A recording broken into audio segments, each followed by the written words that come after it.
Natsimpana etnineny Ratovelo Jacqueline. Ary Jehova mamonjy sy manafaka azy, eny manafaka azy amin'ny ratsy fanahy izy ka mamonjy azy satria nialoka tamin'izy. Amen. Ivavaka isika ry havana. Faly tokoa izahay ry Andriamanitra tomponay sy mpanjakanay, mbola afaka miankohaka mandohalika eo amin'ny tongo masinao eto ambany fahasoavanao, iarahabanao ry ray zanaka fanahy masina. Idera sy ankalaza ranome voninahitra anao ihany koa, satria anao ry Andriamanitra ambony Andriamanitra rehetra, mendrika noderaina sy omem-boninahitra isanandro. Andriamanitra tsara sady mpanao tsara ihany koa. Makasitraka indrindra izay tompo malalo, satria tena tsapanay tokoa androany, fa mandefitra sy mamindra fo aminay isanandro ianao.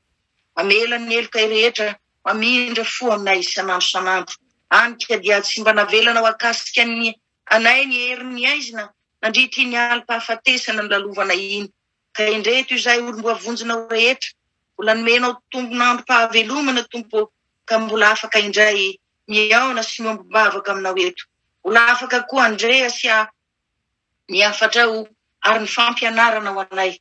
Ko mangataka aminao tompo malalo, aza velona ho diso anjara amin'izany afatrao zany izay amin'izao fotoana katoko ny pasika izao.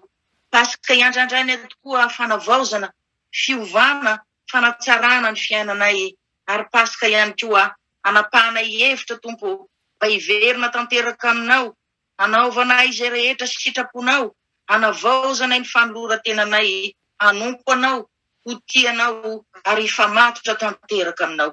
Koa mba fenoany herim-panahy lehibe avy aminao zay tompo malala, ahafahanay tena mifantoka tsara andreny teninao, ary koa ahafahanay mitahiry sy mampiatra zany eo amin'ny fiainanay ray manontolo, ka mba ho tena vokatra tsara tokoa eo amin'ny fiainanay ny teninao. Izay rehetra kosa Jesosy malalo, fantatrao fa manakatsakana anay tsy ahafahanay mifantoka tsara mandreny afatrao, dia amin'ny anaranao Jesosy Kristy velona avy any Nazareta, didinay tsy anakery tsy anapahefana any amin'ny farimy rehetra afo, tsy anakery tsy anapahefana amin'izao fotoam-bavaka masina izao izany rehetra izany. Dia mitenena aza Jesosy tompo, fa efa vonona ianonao izay olonao rehetra. Amin'ny anaranao Jesosy be voninahitra, ho anaovana isangatahana izany vavaka izany. Amen.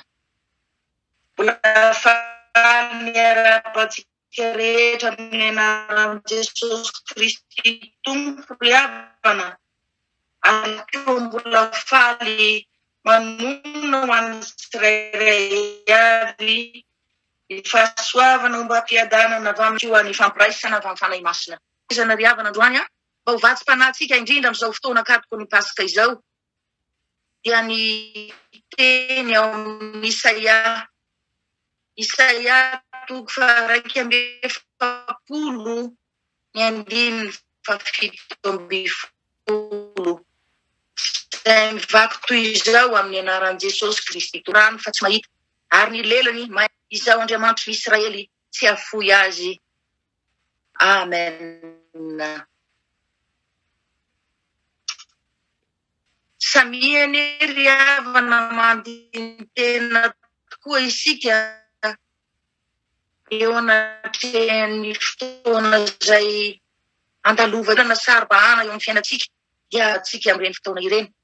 Mety hisy ihany tokoa angamba havana namana tsy mba mahafoy, fa tena te-hanampy hanolo-tanana mihitsy, saingy tsy dia hoe afaka anao be dia be izy, tsy afaka anao ihany koa araka an'izay mba fanirian'ny fony, satria tsy afa-manoatra ihany koa izy noho ny antony maro isan-karazany. Fa matetika dia miataka amintsika avokoa ny olona rehetra, mitsetsetra fotsiny ihany dia vitatreo. Ankehitriny ry havana indrindra amin'izao fotoana feno fahasarotana izao, dia hita sy tsapa tokoa, fa samy variana tanteraka ny olona amin'ny fahoriana, amin'ilay zavatra sarotra miseho amin'ny fiainany, dia samy miezaka miafy tena avokoa. Toa samy miantehitra tanteraka amin'ny heriny sy ny saina, hadino tanteraka ilay mivavaka amin'Andriamanitra, hadino tanteraka ilay miankina amin'Andriamanitra, variana miondrika ao anatin'ilay fahasairana, variana miondrika ao anatin'ilay fahoriana, hanika lasa malaina miaina sy manao ny sitrapon'Andriamanitra, satria voasakany izany rehetra zany lay fasairanana lay olana zay zavatra miseho amin'ny fiainatsika. Ny zavatra lehibe tena dinitsika nefa riavana dia izao. Aombadika ireny fahoriana ireny, aombadika ireny olana maro isan-karazany ireny tokoa, aombadika ireny no andefasan'Andriamanitra izao afatra izao mba ho renesitsika satria tadidio ny riavana. Fa mety isika tokoa lay mahatsapa fa tena orosy malahelo ankehitriny. Tena isika tokoa mety mahatsapa fa mitady rano fa tsy mahita ankehitriny. Itsika ilay may mietaeta fa tsy mahita rano ihany koa ankehitriny. Zany hoe tena mety ny tontolo-piainantsika mihitsy angamba no efa tena maina kina tanteraka. Fa ny Tompo Andriamanitsika androany riavana dia miteny amintsika hoe na dia tsy hijery sy hanohana anareo aza ny olona rehetra, azadino fa izao Andriamanitra reo hijery hanolotanana anareo mandrakariva. Na dia eo aza ny aretina mafy mahakivy anareo, na dia eo aza ny fahoriam-be sy ny fijaliana mianjady aminareo, ka tsy hitanareo intsony lalakombana, aza matahotra fa izao hijery, izao hiaino ny fitaraina anareo mandrakariva. Izao ilay Andriamanitry ny Israely tsy mba hafoy na handao anareo izany. Raha toa ka ekenareo ny todika sy verina amiko indray. Raha mitalao sy mangataka an'izany zavatra izany iny Andriamanitra riavana dia satria amin'izao andro katoko ny Pasika izao tokoa. Amin'izao fotoana izao no tena mba nirina Andriamanitra hitodiantsika aminy, hiverenantsika indray hanao ny sitrapony rehetra, ary indrindra ialantsika amin'izay rehetra lala andisitsika rehetra teo aloha. Izany tena fankalazana Pasika tsara indrindra tena ankasitrahan'Andriamanitra mba ho tanterahantsika rehetra. Mba tsy hisy intsony tokoa angamba riavana amin'izao fotoana izao ho tratran'ilay fahadiso-kevitra ka mbola sanatria angamba andeha ankalaza ny Pasika amin'ny alalan'ny sokola na amin'ny alalan'ny atody. Mino afa tsy hisy intsony izany satria ny fankalazana Pasika raha Baiboly mantsy dia izao. Ny nandalovan'Andriamanitra tao amin'ny tanin'ny Egipta ary ny nampitondray ny fahoriana sy fangirifirina mafy indrindra teo amin'ny Farao sy ny miaramila Egiptianina, ka namon'Andriamanitra ny matoa rehetra teo an-tanàna satria nalahelo mafy loatra Andriamanitra noho ny nampananadevoziny ny zanak'Israely nandritry ny taona marobe tamin'ny fampahoriana sy ny fampijaliana isan-karazany. Ary nandritra n'izany fotoana namaky vakian'Andriamanitra ny tanàna ny Egiptianina izany riavana, tamin'izany fotoana izany no nanaovan'Andriamanitra soni fa tsy maintsy miala ao anatin'ny fanadevozana nataon'ny Egiptianina ny zanak'Israely. Zany hoe ny Pasika raha Baiboly izany riavana dia izao. Pasika mitondra fanapahana ny zioka maro isan-karazany. Ny zioka amin'ny fanadevozana nataon'ny devoly fahavalontsika eo amin'ny fiainatsika. Ny zioka ny fampahoriana na ara-tsaina na ara-nofo na ara-panahy. Fa raha mbola mitaona antsika foana ny sitrapon'Andriamanitra riavana amin'izao fotoana izao hoe mitodi, miverena amiko ianareo, ka ninona fahoriana, ninona aretina, ninona fijaliana, fahantrana, ninona olana mampitanondrika sy mianjady amintsika dia izao ihany. Aza manamafy ny fotsika intsony riavana, aza manampitsofina amin'ny afatr'Andriamanitra intsony. Ary aza matahotra na mierikerika koa fa ny tanjon'Andriamanitra ho antsika zanany rehetra tsirairay avy amin'izao fotoana izao dia ny hanafaka atsika amin'izay rehetra mamatotra sy mangeja atsika rehetra. Koa izay zavatra rehetra maina eo amin'ny fiainatsika riavana, izay rehetra mampangetaeta antsika ihany koa dia hoy ny Tompo amintsika hoe ampiboiboka aloha rano velona eo amin'ny tendrombohitra mangadiady aho. Raha ny marina izany riavana dia tena tehanao fanamby lehibe ao antsika mihitsy Andriamanitra. Tena ampiseho amintsika sy ny manodidina antsika rehetra koa izy ny heriny sy ny fahefana izay ananany. Tena tiany ho fantatsika ihany koa fa izy ilay Andriamanitra voalohany sady farany. Ka tsy misy Andriamanitra toa azy afaka hanafaka ny fatorantsika sy ny geja izay mamatotra antsika rehetra. Ary eo amin'izay zavatra tena tsy takatra ny saintsika mihitsy riavana, eo no tena tiany ampisehoana ny heriny sy ny fahefany rehetra. Ka tsy misy na dia iray aza afaka handà izay tiany ho tanterahina.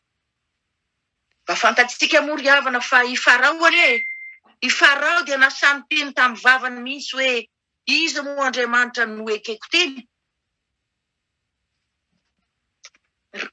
tsy mahafantatra an'izany Jehovah zany aho, ka dia tsy alefako zany ny zanak'Israely. Ren'Andriamanitra nefa ry havana zany tenin'ny Farao zany, dia hoy ny tompo hoe ho hitany eo izay ataoko aminy manomboka izao. Be dehibe tokoa ry havana ny fandrika ataon'ny devoly eo amin'ny fiainantsika. Be dehibe tsy tambo isaina isan'andro isan'andro. Tsy mitsahatra mandefa zana-tsipika anapotehana antsika ny devoly fahavalontsika.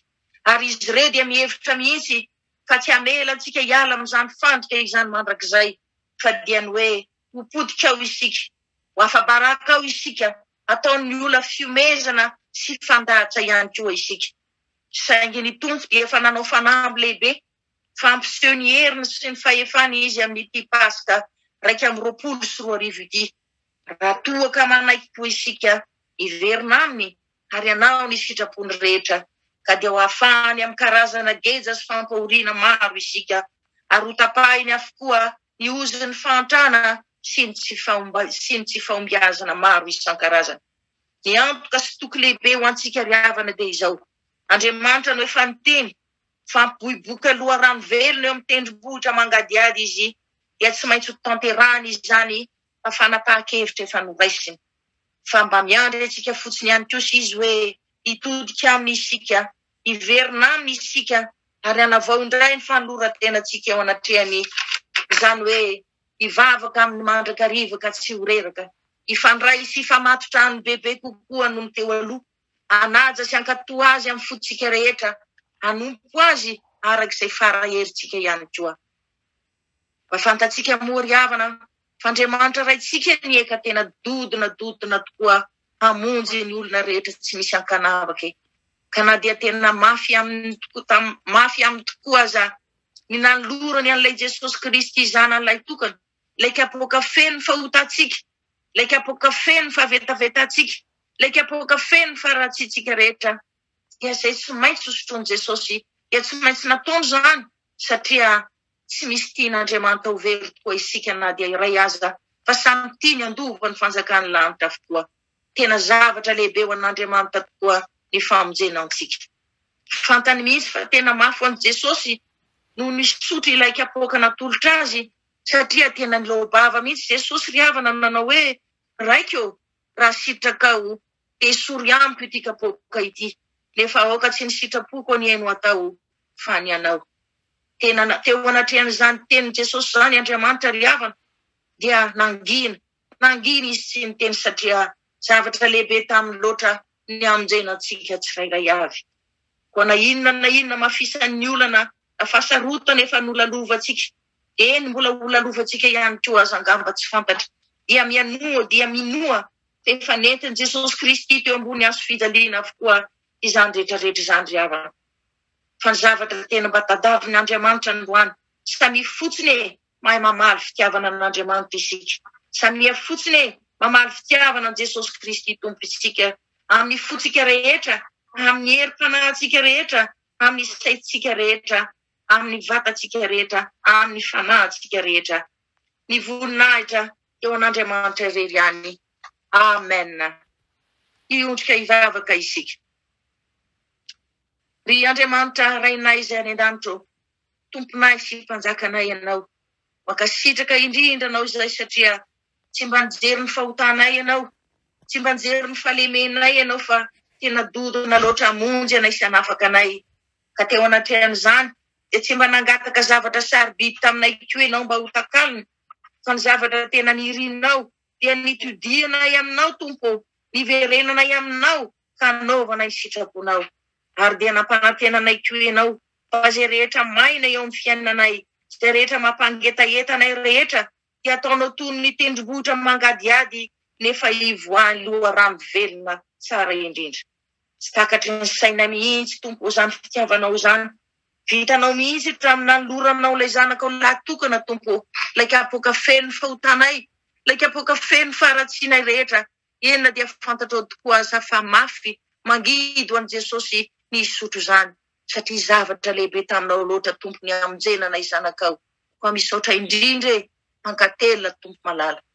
Tsy manakambara izay tompo eo anatrehan'izany fitiavana lehibe omena ho anay izany, tsy manakambara Jesosy, fa mbola mpanetrehitena tanteraka mbola andolianay iankofanay eo amin'ny tongomasinao angatanay famindrampo angatanay famelan-kely ka satria be dehibe tokoa ny fahotana mangejanay ka nanalavirana ianao tompo malala soa fa teo ianao ilay Andriamanitra tianay ilay Andriamanitra miantra anay mpamindra fosy mpamela heloko anay ka mbola tsy mitsahatra ianao amin'izao fotoana ka tokony pasika izao mbola nanirinao indrindra anay iverenanay tanteraka aminao mbola anapahanay hevitra indray androany aialanay amin'ny fahotanay rehetra mba hahafahanay hiatrika ny pasika mitondra fanafana amin'izao karazana fatorana mampahorana izao azavelana mafinifona itsony izay tompo malalo fa mba ampio amin'ny alalan'ny fanahy masinao mba hifikotra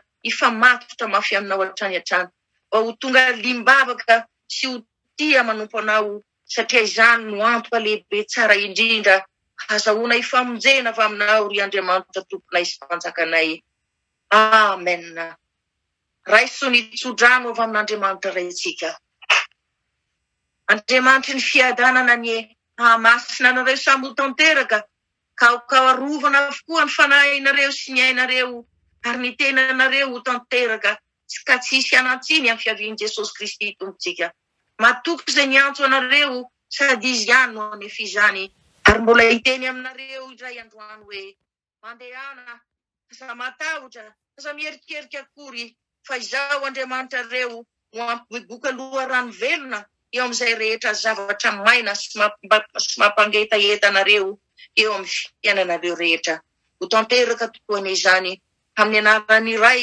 ny Zanaka ary ny Fanahy Masina